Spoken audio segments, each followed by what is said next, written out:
Bueno, muy buenas tardes para todos. Pablo Clavijo quien les habla, Cluster Manager de la Gerencia de Desarrollo Regional de la Cámara de Comercio.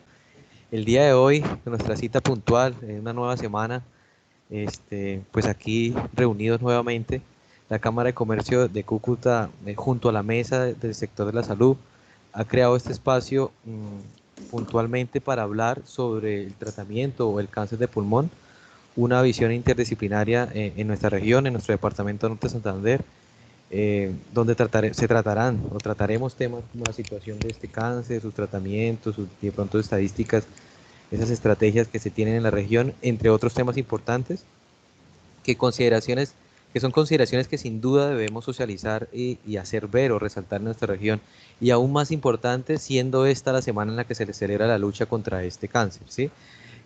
La metodología que vamos a usar en este espacio para ustedes asistentes. Nosotros pues queremos explicarles que durante el tiempo establecido que tenemos, que no va a ser mayor a una hora, vamos a permitir pequeñas interrupciones como si no se puede repetir, digamos, algo que esté exponiendo nuestro panelista o si no se ve el contenido en la pantalla en dado caso de que se esté proyectando alguna presentación. Y el resto de dudas o preguntas las resolveremos a final de la sesión de nuestros médicos especialistas. Las preguntas, dudas o inquietudes que ustedes tengan, agradecemos nos las manifiesten a través del chat y trataremos de no extendernos en un máximo de 2 o 3 minutos en dar respuesta, manifestando esas preguntas en orden cronológico, tratando de que no se repitan. Para aquellos interesados en reforzar esta información tan valiosa, este webinar ya está siendo grabado y posteriormente va a ser socializado en la plataforma YouTube y a través de nuestras redes pues, de la institución. Y por último, y no menos importante, quiero pues, pedirles el favor a ustedes, asistentes o participantes, respetuosamente, si pueden cerrar sus micrófonos y cámaras para, digamos, que se establezca una comunicación nítida en este corto espacio de información y visualización de esta especialidad tan bonita que tenemos, de estas diferentes especialidades que tenemos que tratan digamos, esta enfermedad que nos ataca a la humanidad. Sin más preámbulo, yo quiero ceder la palabra a nuestros especialistas, en los que nos acompañan el día de hoy, el doctor Ismael Alexis Ramírez Carrascal, médico especialista en radiología y diagnóstico por imágenes, miembro activo de la Asociación Colombiana de Radiología y coordinador médico de servicio de radiología de la Clínica Medical Duarte. Y el doctor Oscar Mauricio Hernández Arteaga, médico y cirujano general, especialista en oncología, oncólogo radioterapeuta, con maestría en cuidados paliativos de la Universidad de Valladolid, médico asistencial de la unidad de radioterapia del Hospital Universitario de Momeos, jefe de servicio de unidad de radioterapia de la Clínica Medical Duarte, y nuestro médico especialista, el doctor Marcel Quintero Contreras, cirujano general subespecialista en cirugía torácica, director científico en tórax nortórax, máster en oncología torácica y docente universitario. Nuevamente, bienvenido, doctores. Este espacio es para ustedes. Un abrazo. Pablo, muchas gracias por la presentación, gracias por la disposición, gracias a la Cámara de Comercio por permitirnos durante estos meses darle continuidad a una idea muy valiosa que es resaltar el talento humano en salud que tenemos en nuestra región, que cada semana y cada mes hemos contado con ilustres profesionales, colegas, amigos que nos han podido instruir, nos han podido orientar y sobre todo han podido contarle a la comunidad todas las fortalezas que tenemos en salud en este momento en la región y más en este momento tan difícil de pandemia, ¿no? Hoy es para mí, pues siempre digo que es un día especial, pero es un día más especial porque el día de ayer, 17 de noviembre, pues, es el día, o se considera el Día Mundial de la Lucha contra el Cáncer de Pulmón. Y bajo ese escenario, recuerdo, Pablo, que tú y yo hablábamos de que deberíamos aprovechar esta semana para resaltar el tema de la lucha contra el cáncer de pulmón, y así fue. Y creo que hace algunos meses habíamos dicho que esta semana íbamos a darles espacio de lucha contra el cáncer de pulmón y que íbamos a hacer un webinar. Y tuve la fortuna de invitarte a un espacio muy bonito, un espacio que se viene trabajando en la región ya hace 2 años, que se llama el Comité Departamental de Cáncer de Pulmón. Ese espacio, pues, tú lo conociste y pues te diste cuenta de toda esa disposición de los colegas para poder trabajar en la lucha contra el cáncer de pulmón. Entonces, yo cuento esta historia que espero no cansarlos porque realmente, pues, el reconocimiento para ti y para la mesa de darnos esa oportunidad de poder hoy hablar acá sobre muchas generalidades del cáncer de pulmón, y ahí es donde nació también la idea de esta semana. Esta semana se ha trabajado en la ciudad y en la región como una semana de lucha contra el cáncer de pulmón. Entonces, muchas gracias, Pablo, por poder darnos ese espacio. Segundo, pues quiero darle las gracias a dos amigos, a dos colegas, personas que, como yo les decía ahora a ellos, no nos vemos mucho, nos vemos más en estas presentaciones o en estos encuentros virtuales, pero en el corazón de nosotros siempre se nos unen los pacientes, ¿no? Estamos compartiendo casos, un paciente mío va a radioterapia oncológica, va a oncología, va a radiología, entonces creo que esos son los lazos y las redes que queremos mantener, y hoy es un espacio para eso. Entonces, primero quiero saludarte, Oscar, gracias por acompañarnos. Hola Marcel y hola Ismael, gracias Pablo por la invitación, gracias a la Cámara por permitirnos este espacio. Compartir con la comunidad pues lo que estamos desarrollando acá en la región, tener la oportunidad de interactuar, como dice Marcel, pues con dos amigos y colegas, grandes profesionales también de la región, y pues que sea un espacio que nos permita dar a conocer a las personas no médicos y al personal en general pues todo lo que tenemos, la disposición de diferentes técnicas tanto de diagnóstico por radiología como de tratamientos quirúrgicos, como de tratamientos oncológicos específicos como la quimioterapia o la radioterapia o este tipo de tratamientos modernos, y que tenemos acceso a ellos en nuestra región y que podemos, no tenemos que ir a ningún sitio para encontrarlos. Ya afortunadamente pues cada día disponemos de más herramientas para trabajar como se debe en nuestra ciudad. Bueno, Ismael, bienvenido, me hace muy feliz que hoy nos puedas acompañar. Quiero resaltar pues siempre tu disposición de estas alianzas, de estos trabajos en equipo. Nunca había tenido la oportunidad de podernos presentar personalmente, pero el comité departamental nos ha unido y eso me hace muy feliz. Entonces, quiero darte la bienvenida a esta mesa de salud. No, muchas gracias a ti, Marcela, a todos, a Oscar, a Pablo, a todos. Yo soy como el más nuevo del comité. Me he dado cuenta de que tal vez me he perdido de mucho porque ya llevan 1 año o 2 años, creo, ¿no? Y eso ha sido, realmente le cambia a uno como la visión de todo, que no solamente piensa uno como radiólogos, que es nuestra especialidad, sino como qué es lo que quiere el cirujano de tórax, qué es lo que quiere el radiooncólogo, el oncólogo.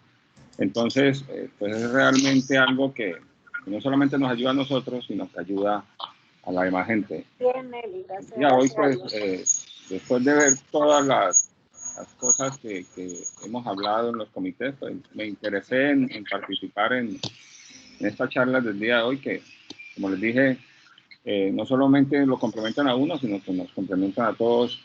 Y es también muy importante a veces enseñarle a la demás gente que tiene la posibilidad de unirse por medio de estos métodos, qué es lo que estamos haciendo, ¿no? Que muchas veces en la región se desconoce eso, nos ven muy atrás y realmente no lo estamos. Cada día estamos creciendo más y ya contamos con cosas que anteriormente no teníamos.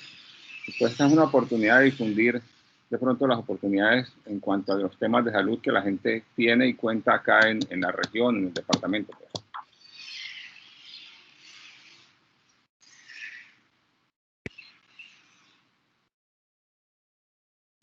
Doctor, tiene el micrófono silenciado, doctor Marcel. Qué pena. Les estaba comentando que yéndome en la línea de lo que Ismael nos comentaba ahora esas oportunidades, yo me acuerdo cuando comencé las charlas de cáncer de pulmón con los estudiantes en el hospital, era algo que estoy hablando hace 16 años, pues muchas cosas han cambiado en el tratamiento y en el enfoque del cáncer de pulmón, y uno, sin ningún ánimo de hacerlo, era muy individualista, ¿no? Entonces uno decía cirujano, entonces uno solo se decía, mira, ¿qué se opera y qué no se opera, ¿no? Esta semana ha sido una semana muy bonita porque me permitió como repasar todos esos archivos, Oscar, Ismael y Pablo y todos los asistentes, y es impresionante cómo efectivamente hoy no podemos hablar como especialistas únicos de este tema, ¿no? Esto es un tema que nos compete a todas las especialidades, y al final, como dice Ismael, si nosotros no estamos unidos, no tenemos esa red de información, de apoyo, pues seguramente el paciente puede ser no tenga el mejor tratamiento. Entonces, yo creo que ya entrando de fondo al tema de cáncer de pulmón y para tratar de aprovechar el tiempo que la comunidad pues quiere oírnos, voy a, pues, a comenzar con un temario muy básico que nos permita como interactuar y dejar conceptos claros. Oscar, ¿cómo podríamos definir qué es el cáncer de pulmón? Bueno, explicándolo pues en palabras sencillas para que todas las personas que nos escuchan lo puedan entender, el cáncer es el crecimiento anormal de las células que tenemos en el cuerpo. Como todos saben, pues puede haber cáncer prácticamente en cualquier órgano o en cualquier sistema del cuerpo. El cáncer de pulmón específicamente es el desarrollo de estas células anormales en el tejido respiratorio, en las vías respiratorias, que a medida que va creciendo y va teniendo un tamaño más importante, un nivel de diseminación más importante, pues empieza a producir los síntomas propios del cáncer de pulmón. Desafortunadamente, pues la mayoría de tumores inicialmente no generan ningún tipo de sintomatología y solemos empezar a ver estos síntomas o estos signos en los pacientes cuando ya el cáncer tiene un grado de desarrollo un poco más, más grande o más avanzado, para que así lo entendamos. Eso es en términos generales el cáncer de pulmón.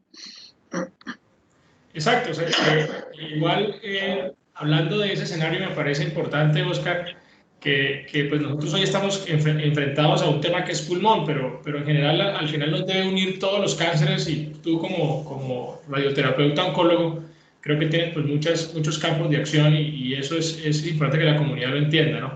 Hoy estamos hablando de pulmón, ¿no? Hace tiempo hablábamos de mama, después hablábamos vamos a hablar de próstata, pero es un tema que nos une a todos. Yo creo que es importante resaltar también lo que es la parte de qué tan frecuente es, ¿no? En Colombia los datos, pues yo siempre pienso que están subregistrados, es decir, hay mucho más pacientes de los que pueden reportarse a nivel de lo que denominamos base de datos. ¿Qué quiere decir una base de datos? Es como cuando se cuentan todos los pacientes y anualmente cada país pues da sus números. Yo creo, y en general la Sociedad de Cirujanos Torácicos de Colombia cree que los registros de cáncer de pulmón están muy por debajo de lo que realmente es, y pues quiero transmitir a la comunidad que, por ejemplo, el comité está trabajando muy seriamente en ver cómo aquí en Cúcuta tratamos de recoger la mayor información, que al final eso nos va a servir a todos para tener pues una información más clara. Pero en frecuencia podemos decir que el cáncer de pulmón se encuentra en los 4 primeros cánceres en frecuencia, y se puede considerar entre los 2 primeros lugares de cáncer más mortales, y es ahí en donde pues algo que nos mueve, y bueno, aparte de que en mi caso como cirujano torácico sea necesario preocuparnos, pues encontrar un cáncer mortal o con una alta probabilidad de muerte, pues no podemos pasarlo desapercibido. También estamos encontrando que se presenta generalmente en hombres, que se presenta en pacientes de raza negra, se presenta en pacientes que tienen algunas consideraciones especiales, pero esto está cambiando. Bajo ese escenario, Oscar, ¿qué podríamos hablarle a los asistentes sobre los factores de riesgo para desarrollar el cáncer de pulmón? Bueno, como en otros tipos de cáncer, los factores de riesgo para desarrollar el cáncer de pulmón normalmente no se concentran en una causa única, sino que habitualmente pues es digamos, un conjunto de causas que favorecen el desarrollo del crecimiento normal de las células. En el tipo concreto del cáncer de pulmón, pues, como es bien conocido por la comunidad, el principal factor de riesgo es el tabaquismo, ¿no? Esto es algo que, digamos, de alguna manera disparó el desarrollo del cáncer de pulmón en nuestra época moderna, porque el tabaco, al asociarse a diferentes sustancias químicas, digamos, lograron desarrollar con mucha más frecuencia este tipo de tumores en las personas que han sido fumadoras.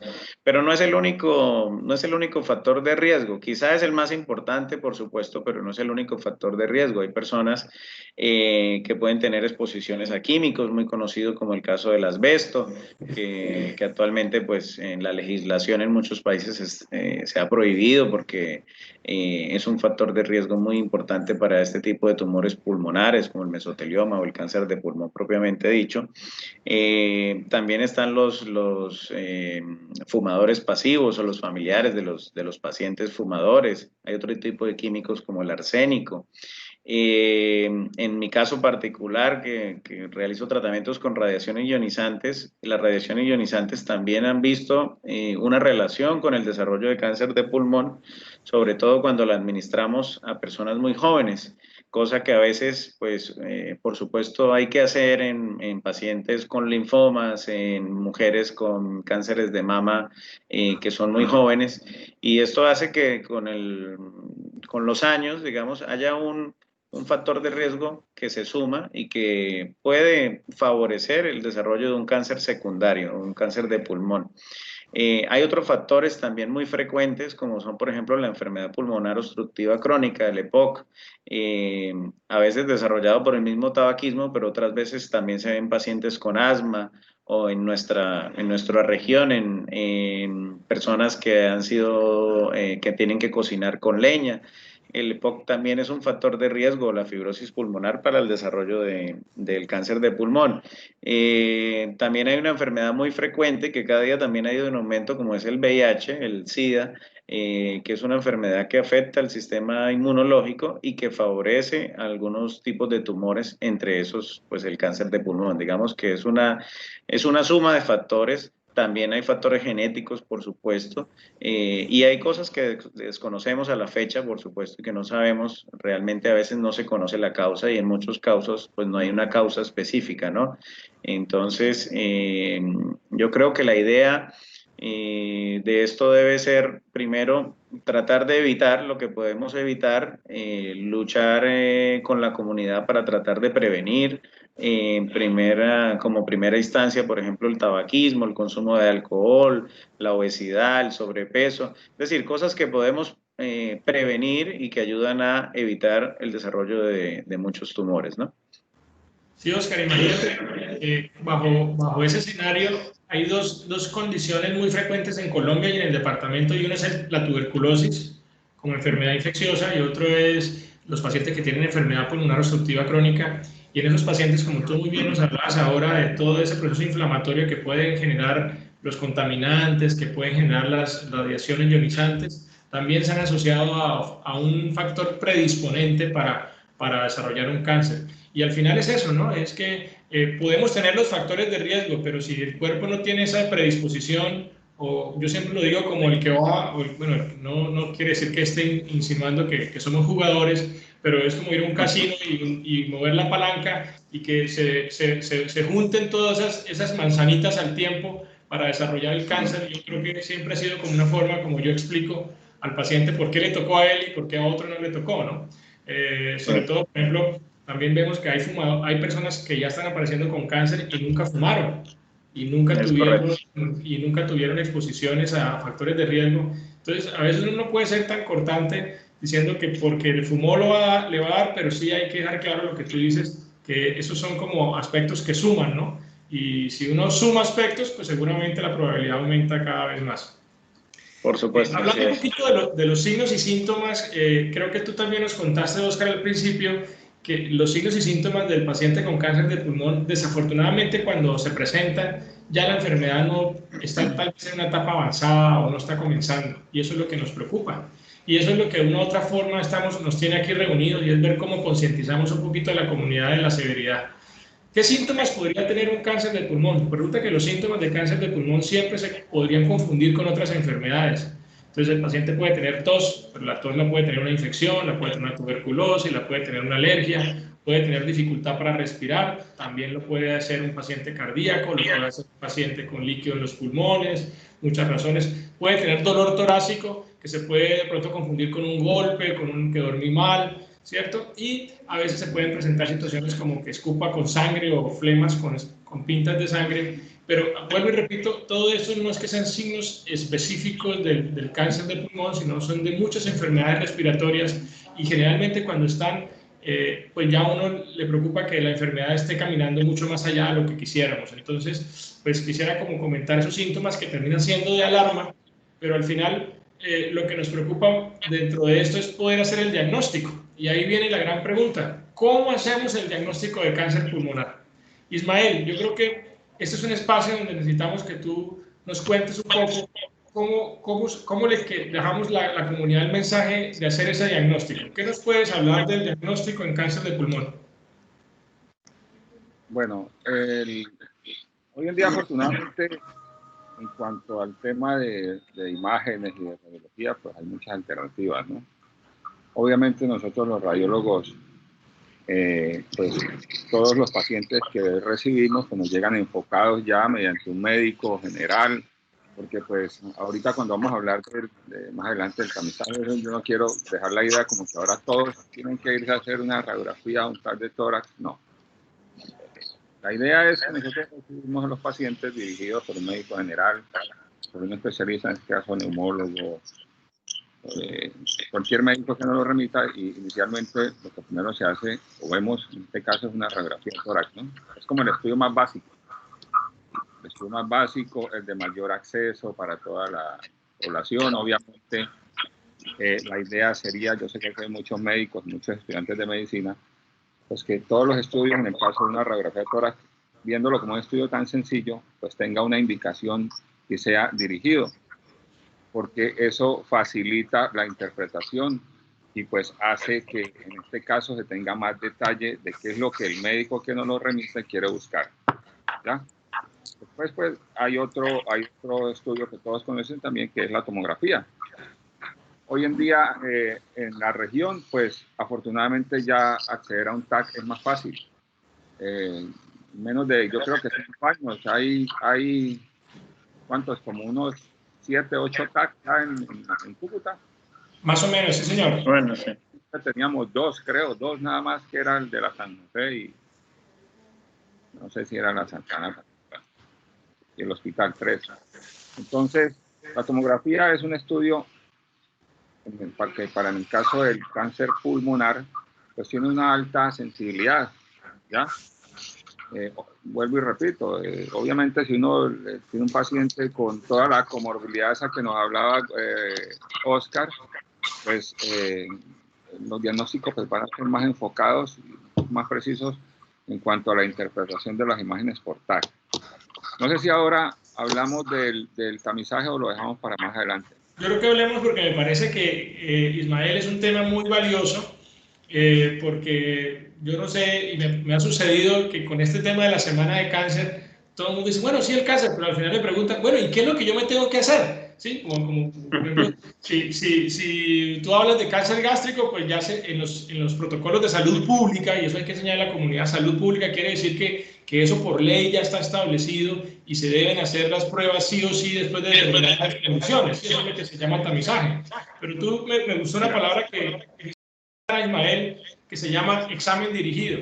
En Colombia por ahora no existe como tal una prueba de tamizaje establecida en salud pública que podamos decir a los pacientes, usted ya tiene la obligación, el gobierno, el Estado debe darles estudio. No lo tenemos. Inclusive en el mundo todavía no está y ya tú nos profundizarás en eso.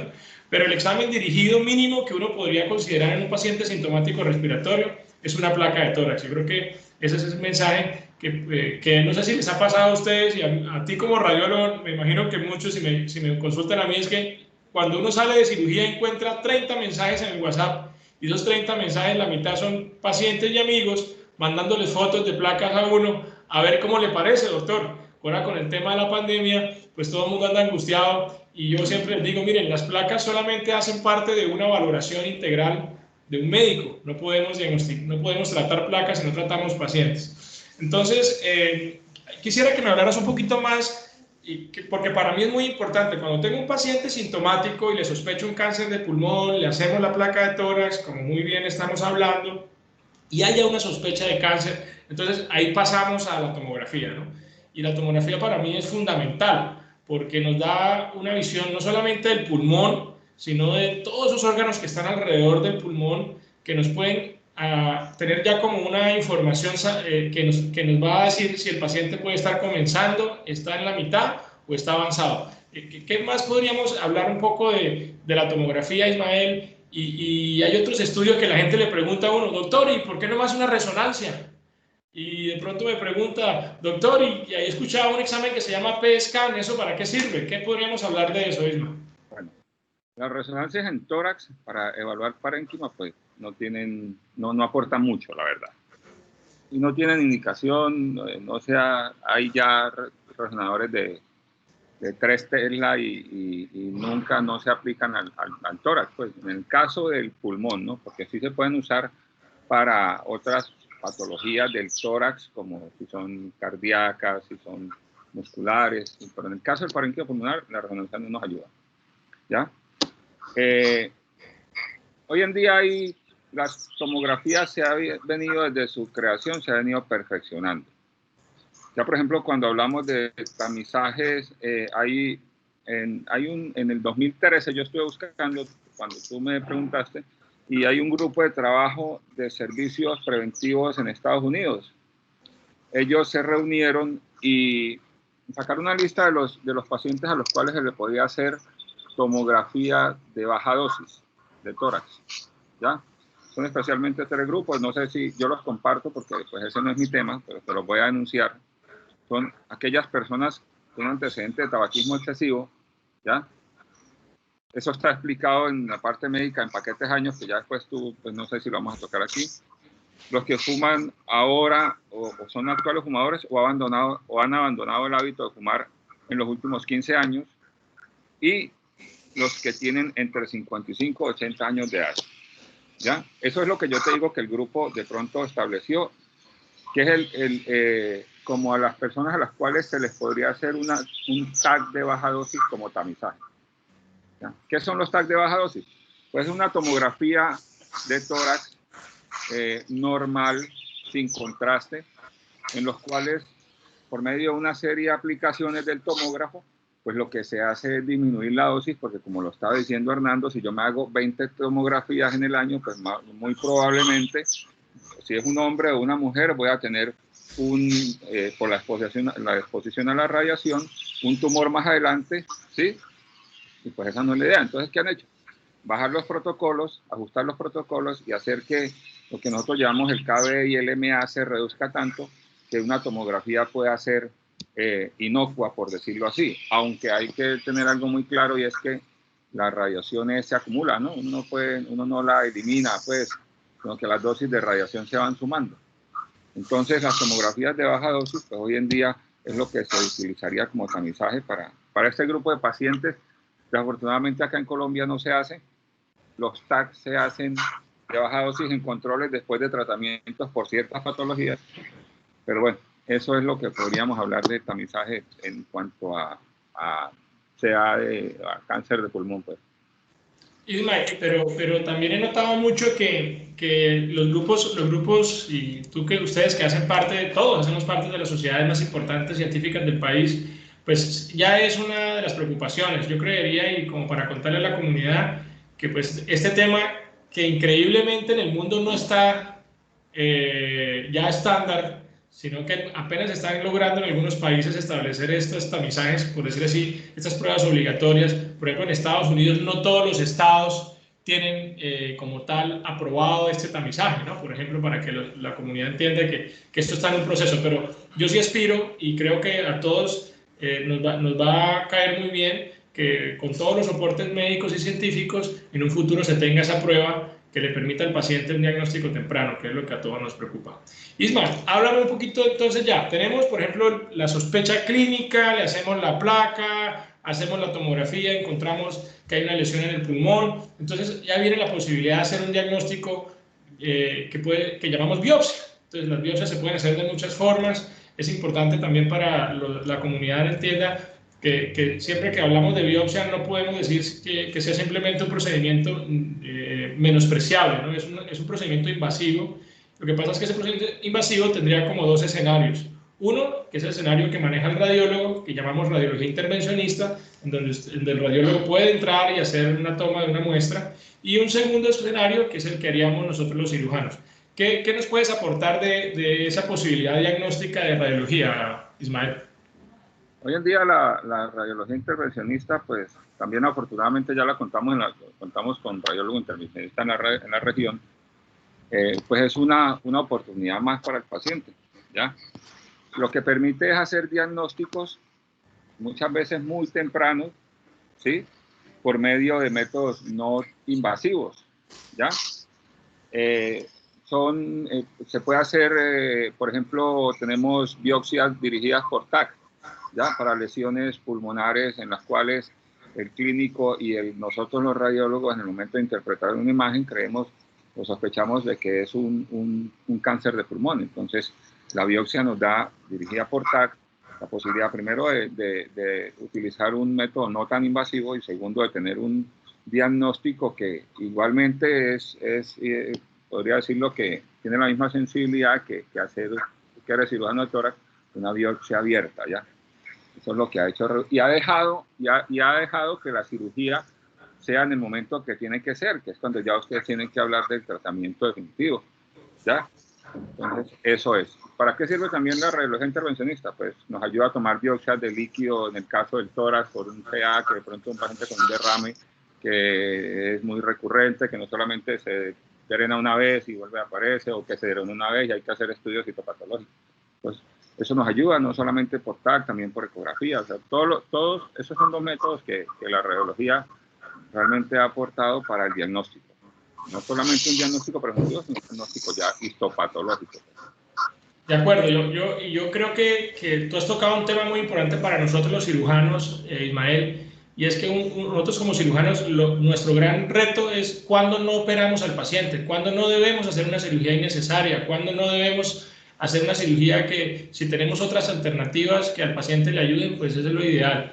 Y en este caso del diagnóstico, pues es fundamental la competencia del radiólogo intervencionista. Yo creo que, como tú muy bien dices, en la ciudad, en la región lo tenemos y hemos hecho un gran equipo. Claro, hay momentos donde el radiólogo no puede llegar o le queda muy complejo o el riesgo es muy alto y pues ahí entramos nosotros con toda la responsabilidad, ¿sí? Pero es importante que la comunidad entienda que esas decisiones no son aleatorias, sino que este grupo que llamamos talento humano, red médica, comités, pues nos ha ayudado a poder unirnos y a tomar las mejores decisiones. Oscar, háblanos un poquito ya, si estamos ya en un tema de que, bueno, el paciente, ya definimos un poquito el cáncer, hablamos un poquito de qué tan frecuente es, hablamos de los signos, de los síntomas, de los factores de riesgo, hablamos de cómo sería una imagen y cómo se abordaría si hay que hacer la biopsia. Ya entraríamos a cómo se clasifica, cuáles serían las etapas del cáncer de pulmón. Sí, bueno, entrando un poquito ya en lo que es la parte más clínica y diagnóstica del cáncer de pulmón, pues una vez hemos llegado, obtenido un diagnóstico y tenemos este tipo de imágenes de las cuales nos estaba hablando Ismael, pues eso nos permite hacer un abordaje ante qué nos estamos enfrentando. Por supuesto, como en cualquier tipo de cáncer, la clasificación de a qué tipo de cáncer nos estamos enfrentando, pues es muy importante porque esto es lo que nos va realmente a dar la pauta de qué tratamiento podemos ofrecerle al paciente. Yo creo que complementando un poquito lo que dijo Ismael, también es importante saber que dentro de estas pruebas e imágenes, cuando nos enfrentamos a un cáncer de pulmón, siempre es importante evaluar el abdomen superior, el hígado, las glándulas suprarrenales, que son de los sitios más frecuentes donde solemos ver metástasis en este tipo de tumores, y son cosas importantes que no se deben pasar por alto. Entonces, cuando ya lo tenemos clasificado y tenemos un diagnóstico histológico y sabemos que tenemos ya un cáncer de pulmón establecido, pues tenemos que saber en qué etapa del cáncer está, que es lo que nos preguntan los pacientes. Doctor, ¿y soy la etapa 1, la etapa 2? Normalmente, pues esta clasificación va de la etapa 1 a la etapa 4. Tenemos, por decirlo de alguna manera, tres grandes grupos, que son la etapa 1 y la etapa 2, que son los tumores que son más tempranos. En este tipo de tumores, digamos que el papel del cirujano es quizá el papel más importante, porque son los pacientes que tienen un tumor más pequeño, más localizado, quizás sin compromiso de ganglios cercanos al tumor o con muy poquito enfermedad ganglionar, y son los pacientes que tienen una opción de tratamiento más radical y en los cuales tienen una posibilidad de curación pues más importante. Tenemos otro tipo de, digamos, el siguiente grupo de clasificación, que sería los pacientes que están en etapa 3, que son los que llamamos localmente avanzados. Este tipo de tumores es más heterogéneo, es más variado. Son pacientes que pueden tener tumores más grandes, mayor compromiso ganglionar. Y en este grupo de pacientes hay muchas discusiones porque la modalidad de tratamiento, las diferentes alternativas de tratamiento, pues son muy variadas. Podemos hablar incluso de un tratamiento quirúrgico, podemos hablar de un tratamiento con quimio o radioterapia, que se hace pues de manera, digamos, al tiempo, de manera concurrente, como lo llamamos nosotros, o podríamos hacer incluso un tratamiento de quimioterapia o quimioradioterapia y evaluar también la posibilidad de la cirugía. Este grupo de pacientes pues ya son de un pronóstico, digamos, un poco más desfavorable porque su enfermedad está un poco más avanzada. Y por último, tenemos los pacientes en estadio más avanzado, que son el estadio 4, en el cual ya se considera una enfermedad diseminada. Ya la enfermedad está fuera del pulmón, está afectando o puede afectar otros órganos. Normalmente el cáncer de pulmón pues tiene una avidez por hacer depósitos en algunos sitios del cuerpo, entre esos principalmente el hígado, los huesos, las glándulas suprarrenales y el sistema nervioso central. Digamos que este tipo de pacientes, desafortunadamente, si se diagnostican en esta etapa de entrada, sabemos que son pacientes que consideramos incurables, pero que también tienen diferentes alternativas de tratamiento que hoy en día pues permiten tener sobrevidas mejores, permiten tener calidad de vida mejor y permiten que la evolución de su enfermedad pues sea más lenta, y que puedan tener pues digamos una calidad de vida, un pronóstico un poquito mejor, ¿no? Digamos que en general pues estos son nuestros grandes grupos de trabajo. Sí, Oscar, creo que ha sido muy claro. Yo me uno a ese gran reto que es lo que por ejemplo, a mí mi consulta, Ismael, Oscar y asistentes, pues el paciente viene muy ansioso, ¿no? Él quiere que tal vez en la consulta ya yo le diga qué tipo, si es un cáncer o no, y aparte de eso, qué tipo de cáncer, y después de eso, en qué etapa está. Entonces, imagínate todo ese escenario para nosotros, pero creo que Oscar ha dado una descripción muy clara, que igual la utilizo, muy sencilla, y es esos tres grandes grupos en esas cuatro etapas. Y pues uno definitivamente pues tiene que cumplir las etapas, ¿no? El pasar del lunes al martes, al miércoles al jueves, como tiene que ser disciplinadamente, para darle mejor atención al paciente. Entonces, cuando ya tenemos esas etapas, Oscar, entramos entonces al tratamiento. Entonces, yo creo que de pronto ya tú nos diste como un abrebocas de cómo podría ser el tratamiento. Entonces, yo creería que pues te invito a que hablemos un poco, planteemos primero la etapa inicial, lo que llamamos un diagnóstico temprano, y seguramente ahí vendrá una pregunta que voy a aprovechar en esa etapa, y es lo que quisiéramos todos antes de diagnosticar un cáncer de pulmón o tenerlo, es que se pudiera diagnosticar temprano, y es lo que denominamos muchas veces lo que es el nódulo pulmonar, ¿cierto, Ismael? Ese nódulo pulmonar que siempre nos preocupa y que queremos todos, que ojalá todos los cánceres llegaran como nódulos pulmonares, porque es el paciente que podemos casi que considerar curarlo, ¿no? Entonces, antes de hablar un poquito de esa primera etapa de tratamiento para ese estadio inicial, ¿tienes algún comentario de las radiografías, de las imágenes? En tu experiencia, Ismael, ¿cómo has detectado o por qué te llegan los pacientes y tú dices tiene un nódulo pulmonar? ¿Qué podríamos comentar a la comunidad?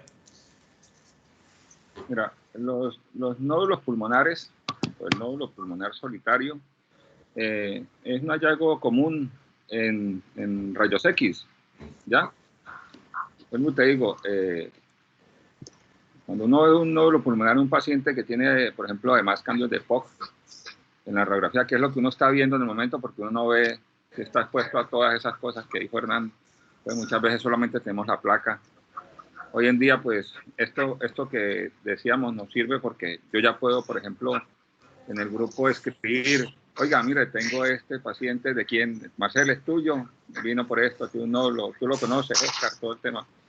Entonces, eso facilita las cosas. Entonces, los nódulos pulmonares son imágenes, el mismo nombre lo dice, nódulos únicos, nódulo pulmonar solitario, pues, uno ve en la radiografía de tórax, mucha facilidad, y que realmente es un diagnóstico inicial, es una puerta de entrada, ¿ya? Porque la mayoría de los pacientes con nódulos pulmonar solitarios, uno lo que recomienda es hacerlo un TAC con prioridad, ¿ya? Y la tomografía, pues aclara muchas cosas. Hoy en día hay tomografías, y sobre todo para los estudiantes de medicina, Hay tomografías, hay que entender que un TAC de tórax simple no es lo mismo que una tomografía de alta resolución, ¿ya? Ni es lo mismo que una tomografía de baja dosis, ¿ya?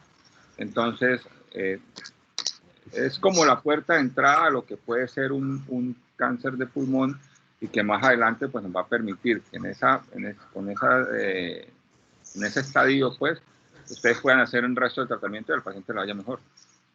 Claro, ¿no? Y yo te lo pregunto porque al final eso es lo que sucede, ¿no? El paciente va, por decir algo, a hacerse una placa por una gripa, a hacerse una placa porque el anestesiólogo le pidió dentro de los exámenes prequirúrgicos una placa de tórax, y muchas veces no hay un síntoma claro o no tiene síntomas y se encuentra en esa placa de tórax, ese nódulo pulmonar, que al final pues es lo que nos hace a nosotros como que aprender las alarmas y de pronto entrar en el proceso diagnóstico que ya hablábamos y hacer el diagnóstico de un cáncer en etapa inicial. ¿Ves muchos nódulos pulmonares incidentales en tu práctica, Ismael? El micrófono se cerró, Osma. Sí, claro que sí. Eso, la neumonía y el EPOC son las tres cosas que de pronto en una radiografía de tórax podemos ver, ¿no? Con más frecuencia. Perfecto. Generalmente esa etapa, que es la primera etapa que hablaba Oscar, que corresponderían al estadio 1 y 2, pues son etapas donde una vez uno está convencido de la forma más exacta, porque es importante que la comunidad entienda que todo este proceso de diagnóstico, estadificación y tratamiento, pues siempre trata de tener una rigurosidad, pero a veces no somos dioses ni perfectos ni superhéroes y podemos dar exactamente el estadio, porque muchas veces, y Oscar sabe, cuando hacemos la cirugía el paciente está de pronto en una etapa diferente, ¿no? Pero en principio, si el paciente está en esa etapa inicial, estadio 1 y 2, pues el tratamiento está basado principalmente o en general en cirugía, tratando de resecar todo ese pulmón que está enfermo o que tiene la enfermedad desde el punto de vista anatómico, es lo que llamamos una lobectomía total, y haciendo una limpieza de los ganglios en el tórax, que es lo que llamamos una linfadenectomía mediastinal. Ese es como el tratamiento actual de ese estadio en etapa inicial. ¿Qué está pasando hoy en día? Que también está sucediendo en la región, que en casos muy seleccionados, en lesiones muy específicas, en lesiones muy pequeñas, podemos no hacer esas cirugías tan grandes, en una cirugía más pequeña, lo que llamamos resecciones segmentarias, que tienen los mismos resultados, y seguramente ya Oscar nos va a hablar de alternativas para algún tipo de pacientes en donde inclusive la cirugía no es una opción. ¿Qué nos puedes decir de la radioterapia en esta etapa inicial, Oscar? Bueno, pues vamos a ver, tenemos varias alternativas de tratamiento, como bien lo está diciendo Marcel. Yo creo que Ismael tocó un punto muy importante que es válido tocar, y es el tema de la interdisciplinaridad o la multidisciplinaridad. Algo que pues hemos estado en conjunto tratando de sacar adelante en estos últimos 2 años, y es que no es una enfermedad fácil, no es una enfermedad fácil de diagnosticar. Eh, no es una decisión fácil el tratamiento que se le ofrece al paciente. Normalmente no es que llegan donde Marcel y Marcel dice, yo le voy a operar y va a quimio y va a radio y va a tal. No, normalmente es una decisión que se toma en conjunto porque precisamente las pruebas de imagen nos acercan a lo que puede ser el diagnóstico, y los radiólogos con buen criterio nos pueden orientar hacia qué tipo de patología es. Una vez tengamos un estudio histológico, esto también nos orienta. No es igual todos los tipos de cánceres de pulmón, hay diferentes tipos de cáncer de pulmón, y la agresividad, el comportamiento biológico, el tratamiento varía del uno al otro. Por lo tanto, en las etapas tempranas, pues siempre tenemos como primera opción, por supuesto, el manejo quirúrgico cuando es posible, y pacientes luego, según lo que nos encontremos en los resultados de la patología, porque por supuesto, como lo decía Marcela, a veces inicialmente creemos que hay una cosa, pero cuando ya tenemos la pieza o ya se opera el paciente, pues nos encontramos a veces con hallazgos diferentes. Esto hace que pueda cambiar la etapa de un paciente que inicialmente creíamos un paciente localizado por un paciente localmente avanzado, incluso un paciente metastásico. Eso hace que los tratamientos que se necesiten a continuación pues se determinen de acuerdo a la anatomía patológica. Entonces, estos pacientes en etapas tempranas, aunque habitualmente su manejo es quirúrgico, a veces puede no serlo por diferentes factores o motivos, y en ese caso tenemos la opción de un tratamiento, o bien hoy en día estamos haciendo técnicas de radiocirugía en tumores muy tempranos, en etapa 1, o bien tenemos opciones de hacer tratamiento, digamos, más estándar con quimio, radioterapia en pacientes con tumores localmente avanzados. Y evaluar, en algunos casos se puede evaluar incluso el manejo quirúrgico después de un tratamiento estándar, en otros casos es un tratamiento definitivo y luego pues entra en un seguimiento. Ahora, hablando de esto en cuanto a las histologías, hoy en día tenemos el desarrollo de estudios genéticos y estudios moleculares que nos hacen no solamente conocer el nombre y el apellido del tumor, sino que nos permiten conocer algunas características muy propias de cada estirpe tumoral. En esto, digamos que se ha abierto una esperanza o se ha abierto una puerta, porque esto nos ha llevado al desarrollo de nuevos tratamientos y pacientes que hasta hace quizá 20 años no tenían ninguna opción, porque de pronto no se podían operar, de pronto no se podían irradiar o no aguantaban una quimioterapia estándar, que a veces es un tratamiento agresivo, un tratamiento muy tóxico. Tienen hoy en día otras alternativas de tratamiento, con tratamientos dirigidos, tratamientos de inmunoterapia, tratamientos dirigidos a estas anormalías genéticas, y que permiten, como lo decía hace un rato, pues mejores supervivencias, mejores calidad de vida al paciente, y tener pues un paciente que puede sobrevivir mucho tiempo en condiciones mejores. Eso en cuanto a la parte de los tratamientos localizados. Ya si entramos en pacientes con estadios avanzados, enfermedades diseminadas, pues si hablamos de la cirugía quizá tenga un papel más limitado. Si hablamos de la radioterapia también, quizás solamente en algunos casos más como una alternativa paliativa para el alivio de síntomas, cuando tenemos un síndrome de vena cava, cuando tenemos una compresión medular, cuando tenemos dolor por metástasis óseas.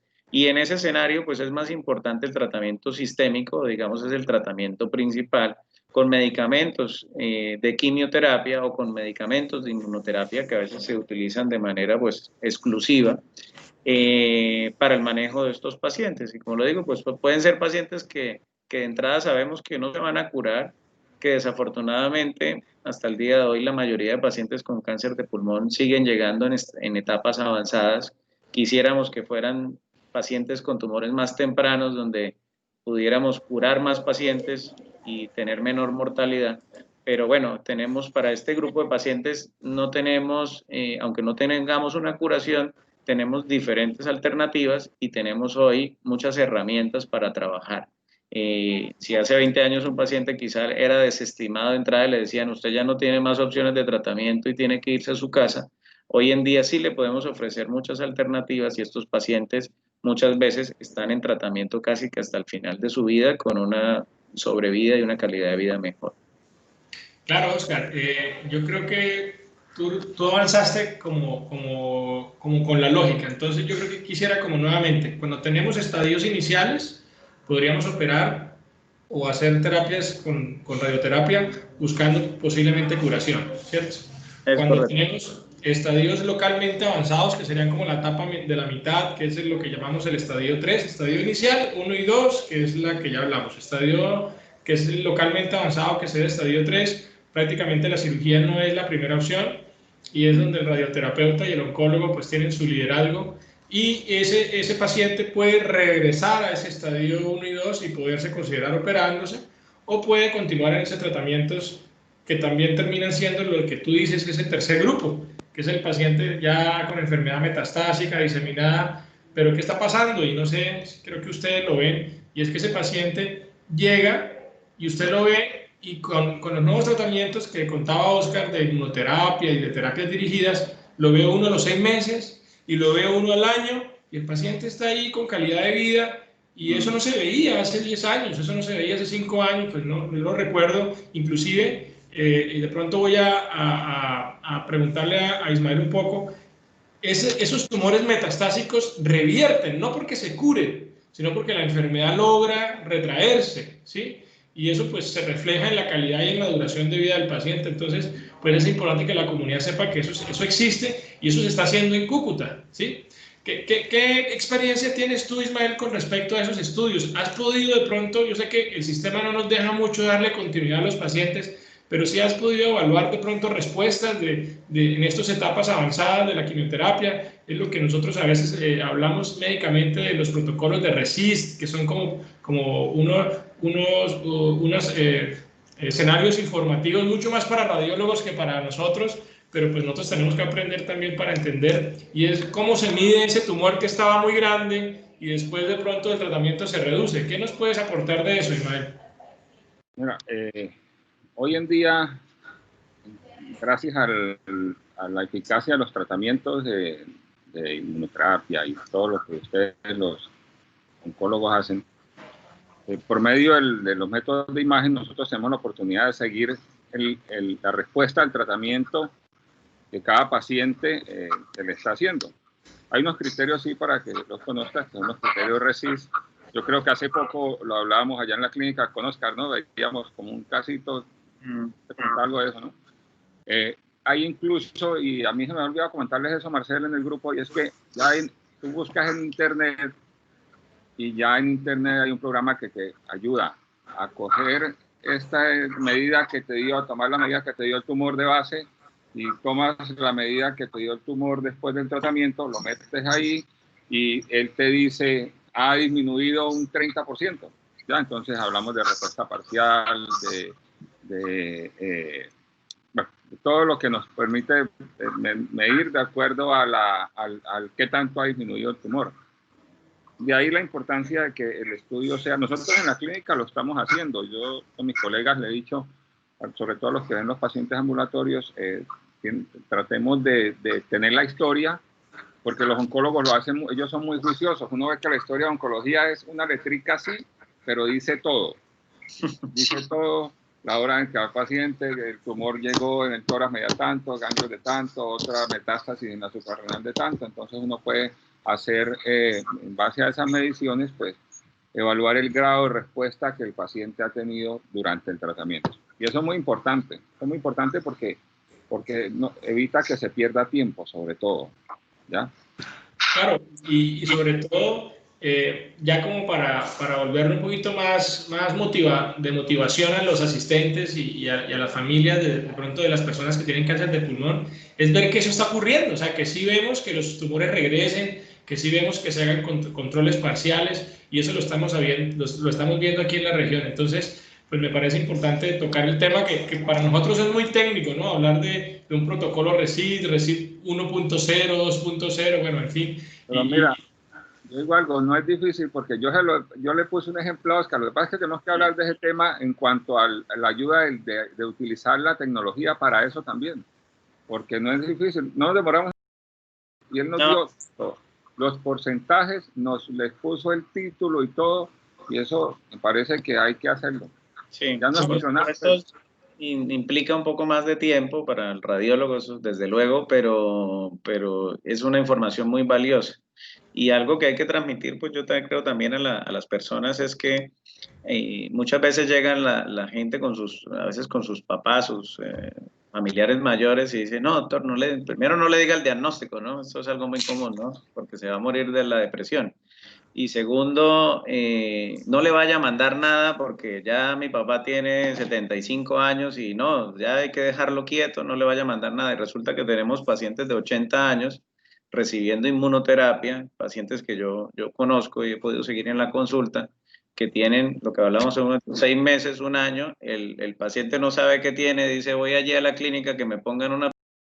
Resulta que tiene un cáncer de pulmón y está vivo y con una calidad de vida muy buena. Entonces, eso es lo que hay que transmitir, que hay alternativas y que hay cómo trabajar, ¿no? Perfecto.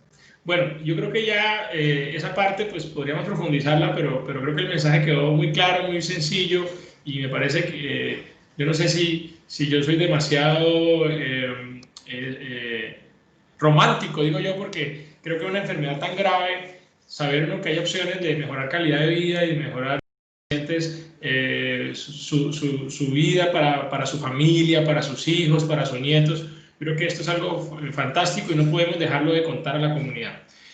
Oscar, ¿qué podemos hablar sobre cómo podemos prevenir el cáncer de pulmón? Yo creo que ya vamos en el cierre de este webinar y ya nos toca dejar los mensajes ya operativos, esperanzadores. ¿Cómo podríamos prevenir el cáncer de pulmón? Yo creo que hay cosas que podemos hacer y cosas como todo en la vida que no podemos controlar, ¿no? Entonces yo creo que los cambios en el estilo de vida deben ser a lo que debemos apuntar primero y a lo que más conocemos, que es obesidad, diabetes, hipertensión, actividad física. En el caso puntual del cáncer de pulmón, evitar llegar al tabaquismo o trabajar en la comunidad joven para que no lleguen al tabaquismo, que son los más propensos a iniciar dentro de este mundo. Y luego trabajar también, que ya le corresponde un poco más al gobierno, que es el tema de los factores de riesgo, por ejemplo, como el asbesto, para prevenir la exposición laboral a ese tipo de sustancias. Y las personas, por supuesto, que trabajamos con radiaciones ionizantes y que tenemos mayor exposición a este tipo de, digamos, radioactividad que también puede aumentar la incidencia de algunos tipos de tumores, pues utilizar pues todos los métodos de prevención para prevenir pues este tipo de tumores. No, yo creo que eso es como lo importante y eso es lo que podemos nosotros intentar trabajar con la comunidad principalmente, porque luego ya hay factores genéticos, hay factores ambientales, hay factores de contaminación que quizás están de nuestro poder incidir en ellos, pero en lo que se pueda, pues hay que trabajar en ellos. Y lo otro, pues ojalá que en algún momento podamos incidir en esa población de riesgo, como lo hablaba Ismael, a que se inicie con ese tamizaje, de ser posible, para que detectemos cada día esas personas que sabemos que tienen un factor de riesgo, las detectemos más tempranamente y puedan ser posibles candidatos pues a una curación, ¿no? Claro que sí, yo creo que eso se resumiría, Oscar, no sé si estés de acuerdo en lo que determinamos factores modificables y factores no modificables, ¿no? Entonces, los factores modificables no solamente aplican para el cáncer de pulmón, sino para muchas enfermedades como la hipertensión, diabetes, síndromes metabólicos, y es esa alcancía que tenemos que tratar pues todos los que de una u otra forma tratamos de comer bien, hacer un poquito de ejercicio, dicen, pero ¿para qué está fitness? ¿Para la foto? No, estamos fitness, es para fortalecernos por dentro. Y bueno, yo voy a hacer un comentario muy personal y me confronto y es en general lo que está sucediendo con esta respuesta, por ejemplo, el coronavirus es eso, ¿no? Es que tan inflamados estamos nosotros por dentro y en ese momento llega pues una enfermedad de estas y empuja esa inflamación. Y lo mismo puede suceder en el cáncer, ¿no? El cáncer podemos tener la predisposición, pero si esos factores modificables los empujan, pues vamos a desarrollar ese tipo de enfermedades. Ismael, Oscar volvió a tocar el punto, fue inevitable en el diagnóstico hablar de las pruebas de tamizaje, pero retomando un poco, porque es importante como dejar claro eso a la comunidad, ¿no? No existe en este momento dentro de las normas de salud pública ningún examen de tamizaje para cáncer de pulmón, ¿sí? Podríamos decir que realmente son exámenes dirigidos que deben estar acompañados de un médico o un profesional de salud que pues lo solicite con el criterio. Estamos de acuerdo. ¿Qué podemos contarle a la gente si llegara en un escenario, por ejemplo, un paciente de nosotros, que somos un comité que estamos a la vanguardia, que estamos estudiando, que sabemos que este paciente tiene, como decías vos, esos criterios, la edad, los factores de riesgo, ¿sí? Y necesitáramos hacerle ese TAC que es el que se va a lograr hacer como un TAC especial de baja exposición, ¿se puede hacer en Cúcuta? Claro, se puede hacer porque tú no necesitas un equipo especial para hacer solo tomografías de baja dosis, no, eso es dentro de las aplicaciones que tiene el tomógrafo, con todos los tomógrafos de la ciudad, ¿sí? Ya la mayoría son de 16 cortes, el de menos, creo, sí, donde bueno, nosotros tenemos uno de 64, que es el único en la clínica que nos lo quitó Oscar. Tenemos uno de 16 arriba, que también es muy bueno, y con estos equipos se pueden hacer tomografías de baja dosis, no tienes que tener un equipo especial, ¿no? Es un tomógrafo, pues, multicorte, y sí se puede hacer en la ciudad. Lo que hay que hacer es tener la indicación, o sea, que el médico en el momento de que lo solicite, escriba tomografía de tórax de baja dosis por el criterio por el cual él lo va a enviar y se hace. Sí se puede hacer, claro.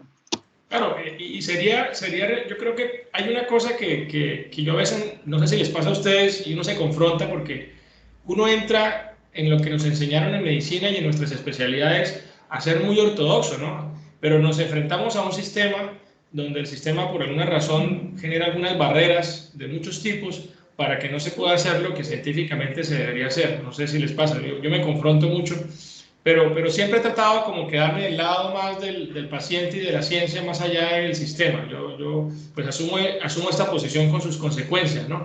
Y lo digo porque al final yo creo que podríamos decir que ese TAC de baja exposición pues ya es un recurso que tenemos en Cúcuta, que si está dirigido por un especialista idóneo, es decir, un neumólogo, un oncólogo, un cirujano de tórax, pues tendremos cómo hacerlo. Claro, nuestra responsabilidad como profesionales es justificarlo muy bien para que no haya ninguna perspicacia ni duda sobre nuestro proceder, ¿sí? Y ni más faltaba, estamos en contra de la norma ni de la ley porque estamos haciendo algo indebido.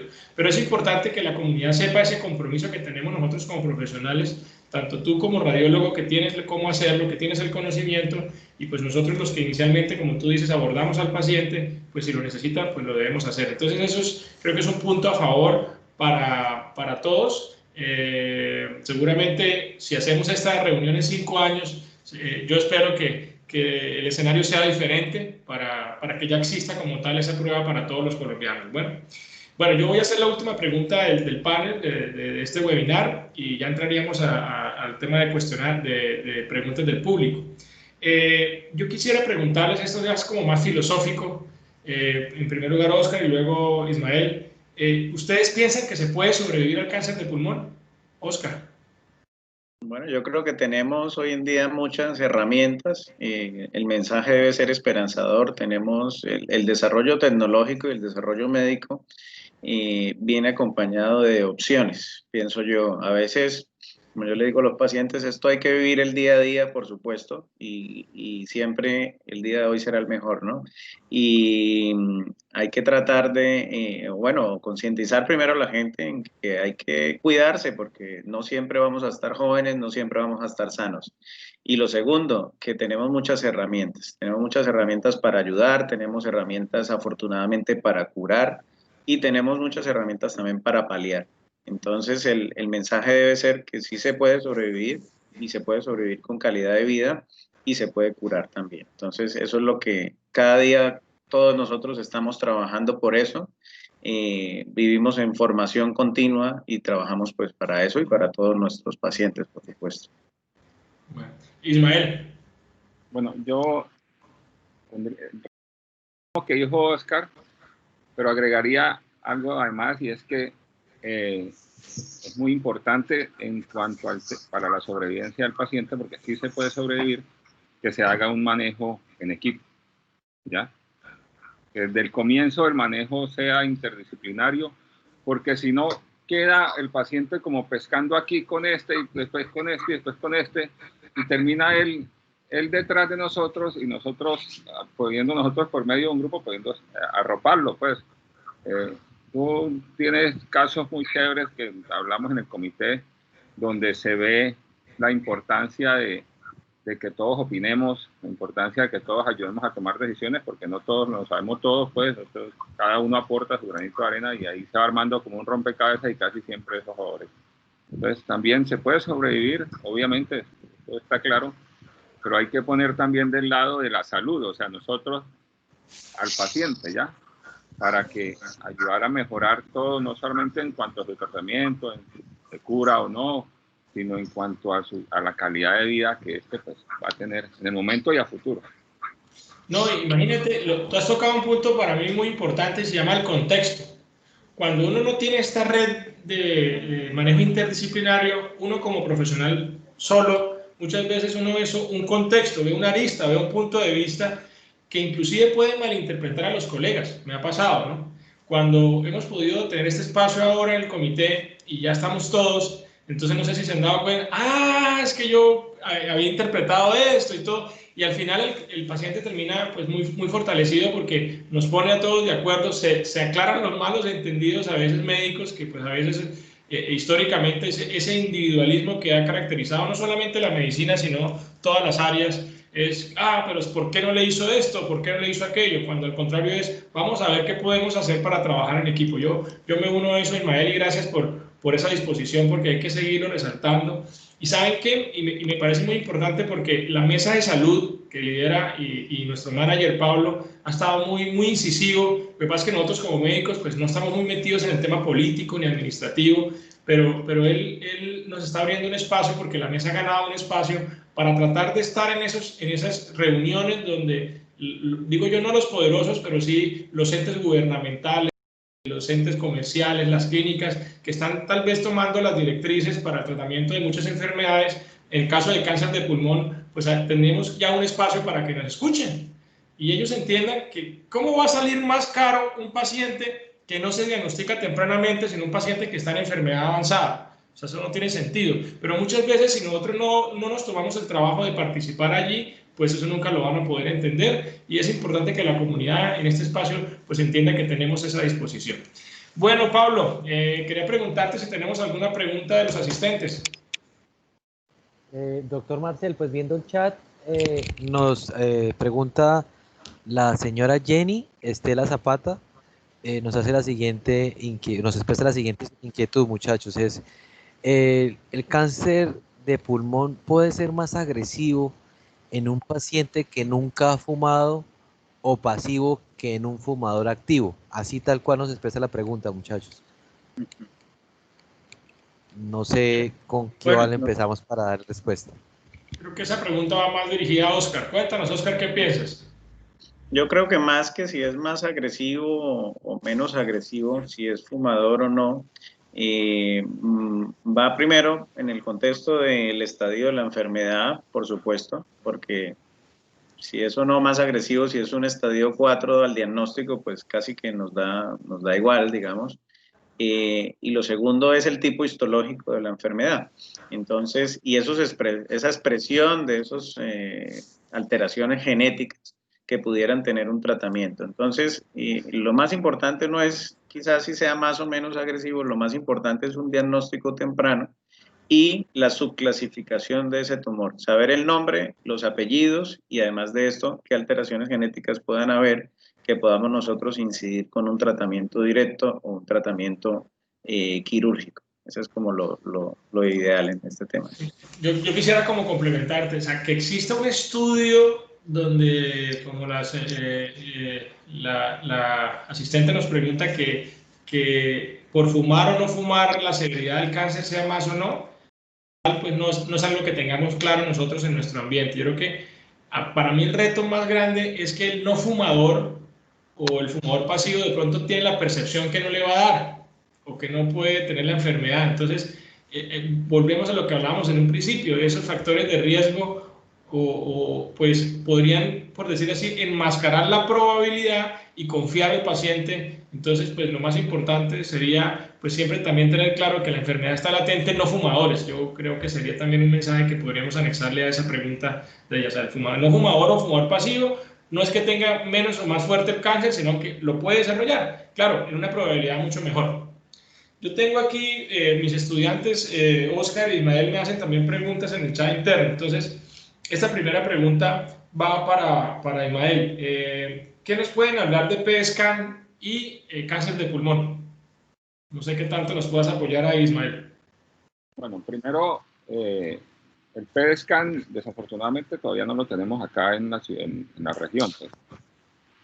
Pues. Es un método diagnóstico en el cual se usa una sustancia que es, podría decirle así, tiene afinidad para las ciertas células tumorales porque lo sintetiza más rápido que los demás órganos. Entonces, eso da como un destello en el estudio que se realiza por tomografía. ¿Ya? Es un estudio a base de tomografía, para los que no saben, pues, y nos ayuda a tener podría decirlo así, una mayor aproximación a la certeza del diagnóstico y sobre todo a las evoluciones, a los controles que se le realizan a los pacientes. Es muy, por ejemplo, para determinar o despejar dudas acerca de ciertas agenopatías o metástasis, pues es un estudio que nos ayuda mucho, ¿ya?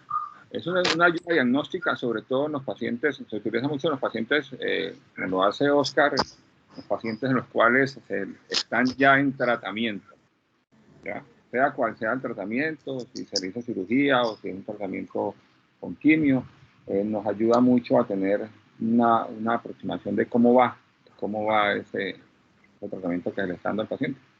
Claro, y el PSCAN como tal también debe quedar, porque como toda tecnología que llega y genera pues una gran expectativa, pues también entendemos para todos que nosotros no tratamos un PSCAN positivo.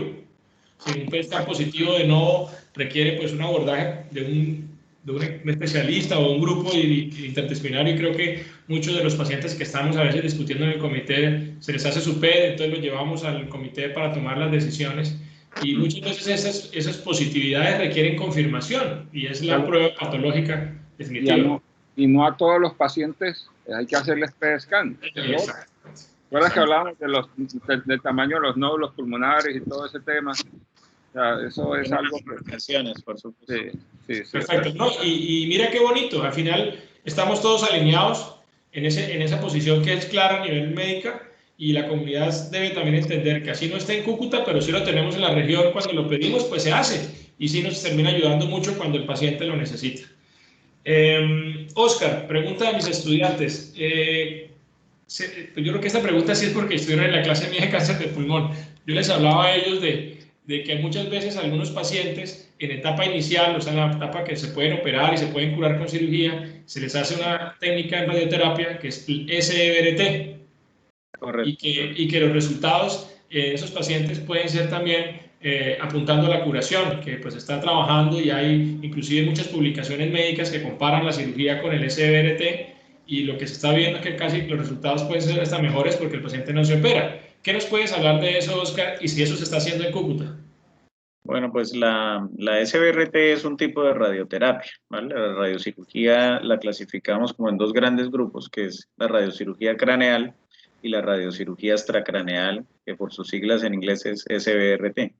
La SBRT a día de hoy es una alternativa, digamos que no es la primera alternativa en cáncer temprano de pulmón, pero lo hemos conversado en algunas reuniones. Es una alternativa válida que se está haciendo en muchas partes del mundo, en pacientes que a veces no quieren operarse o rechazan la cirugía, en pacientes a veces que son inoperables, es decir, el paciente sí quiere, el cirujano sí quiere, pero desafortunadamente por las condiciones médicas no se puede realizar la cirugía. Y lo que hacemos en esa técnica es que damos con una alta precisión dosis ablativas o dosis muy altas al sitio donde se encuentra la lesión tumoral, buscando también erradicar completamente el tumor. Entonces, en estos estadios, sobre todo aplica para estadios 1, es una alternativa válida. También decir que lo tenemos disponible en nuestra ciudad, estamos haciendo SBRT y estamos haciendo radiocirugía craneal. Aún a día de hoy no hemos hecho ninguna SBRT en pulmón, porque como hablamos durante la reunión, pues casi todos nuestros pacientes suelen ser estadios localmente avanzados o diseminados. Pero pues es una alternativa. También lo hacemos en metástasis pulmonares, es decir, cuando no es un tumor primario del pulmón, sino que es un depósito secundario de otro sitio. También es una alternativa en algunos casos como tratamiento paliativo para estos pacientes. Bueno, Pablo, ¿podemos hacer el cierre del evento, por favor? Sí, eso les iba a comentar, doctores. Ya que vemos que ha sido de total transparencia y relevancia y claro mensaje de todos ustedes, y viendo que en el chat ya no nos han expresado más preguntas, quisiera pues invitarlos a si en un corto mensaje podemos concluir, digamos, el objetivo de este espacio, muchachos. Les cedo la palabra, doctor Marcel, doctor Ismael, doctor Oscar, para ir como cerrando nuestro webinar. Bueno, yo creo que hagamos nuestras conclusiones. Ismael, ¿qué nos puedes dar como conclusión final de este espacio? Y muchas gracias por tu compañía, de verdad, estoy muy contento de poder compartir este escenario con vos. No, gracias a ti, Marcel, y gracias a todos. Esos son, yo creo que una de las cosas buenas de la pandemia es que nos ha abierto la mente a esto, ¿ya? Que no tenemos que estar ahí para estar, pues, sino que podemos ayudar de muchas maneras, no no necesariamente la presencialidad es un tema que sea influyente o no en que las cosas se realicen. Mira, por ejemplo, yo no sé si ustedes leyeron hoy lo de Bill Gates, dentro de tantas sus predicciones dice que el 50% de las oficinas del mundo van a ser virtuales, que el 30% de los trabajos ya no van a depender de que un ejecutivo se monte un avión o no, ¿ya? Entonces, la pandemia nos ha ayudado a esto, ¿sí? Y en el tema, no solamente en el tema de cáncer de pulmón, eso sirve en todos los temas, ¿ya? Y para tomar decisiones, pues, lo único que hay que hacer es tener un equipo en el cual tener un equipo en el cual las cosas sean más fáciles. Acá veo, no sé qué tantos internos médicos hayan, pero el mejor médico no es el que se las sabe todas, ¿ya? El mejor médico es el que es juicioso y tiene dedicación y tiene de pronto también la capacidad de apoyarse en las demás especialidades o en sus demás colegas. No es quedar bien, no es lo importante es ayudar al que estamos tratando. Y ese pues es el mensaje que yo puedo dar. Es un mensaje muy en general, de pronto no tiene nada que ver con lo del cáncer de pulmón, pero tiene que ver con la idea de esta actividad. Muchas gracias de verdad nuevamente por invitarme. Yo me tengo que ir y los dejo. Bueno, Ismael, muchas gracias. Seguimos hablando. Oscar, cuéntanos cuál es tu conclusión. Sí, yo creo que dos cosas importantes, una de las que tocó Ismael, una es la multidisciplinaridad y el trabajo en equipo, que puede mejorar los resultados oncológicos, que finalmente es lo que muchas veces queremos, ¿no? Y, y el otro mensaje importante yo creo que va en cuanto a las herramientas que tenemos en nuestra región y los profesionales que tenemos en nuestra región. Tenemos grandes profesionales desde el punto de vista de la cirugía, de la radiología, de la oncología, y tenemos todas las herramientas, a excepción de pocas excepciones, contamos con casi todo para poder trabajar bien en nuestra ciudad. Entonces, ese es como mi mensaje.